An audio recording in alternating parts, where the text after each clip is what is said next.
Beji Caid Essebsi has won Tunisia's first free presidential election, beating rival and incumbent Moncef Marzouki with 55.68% of the vote, official results show. Marzouki secured 44.32% of the vote, Tunisia's High Electoral Commission said on Monday. In a Facebook post, Marzouki conceded defeat and congratulated Essebsi on winning the election. Sunday's presidential runoff vote marked the final step in the country's transition to full democracy, 4 years after an uprising toppled longtime leader Zine El Abidine Ben Ali. Essebsi, 88, was a former official in Ben Ali's one-party administration, but reinvented himself as a technocrat in his secular Nidaa Tounes, Call for Tunisia, party profited from the backlash against the country's first post-revolt Islamist government. Earlier on Monday, police fired tear gas in the southern city of Hamma to disperse hundreds of youths who burned tires and blocked streets to demonstrate against Essebsi, who had declared he had won Sunday's presidential vote, residents said. All shops are closed. They are chanting no to the old regime, said Amr Jalofi, a local resident. Soon after polls closed on Sunday night, Essebsi quickly announced that he had won by a clear margin, and jubilant supporters took to the streets of the capital in celebration, chanting Beji President.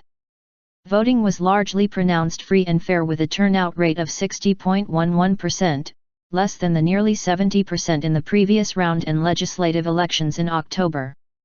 Essebsi's victory will enable him to consolidate power, with his new secular party already controlling parliament after defeating the main Islamist party in legislative elections in October.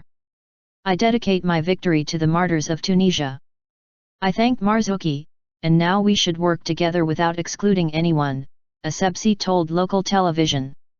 The landmark second-round vote sets Tunisia apart from the turmoil of other Arab countries that went through uprisings that started in 2011 and were known by some as the Arab Spring.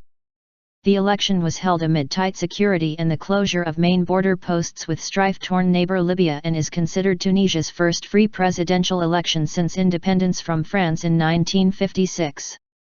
Essebsi, who was the early favorite after taking 39% of the vote in last month's first round, has promised to restore the prestige of the state after unrest and economic problems marked the years since the uprising. I voted for Beji Essebsi, because he has a lot of experience, and we have a lot of faith in him that he will fix the country, one supporter told Al Jazeera. Marzouki, who took 33% of the vote last month, had warned that Essebsi, whose party also won October's parliamentary election, would bring back the authoritarian policies of previous regimes.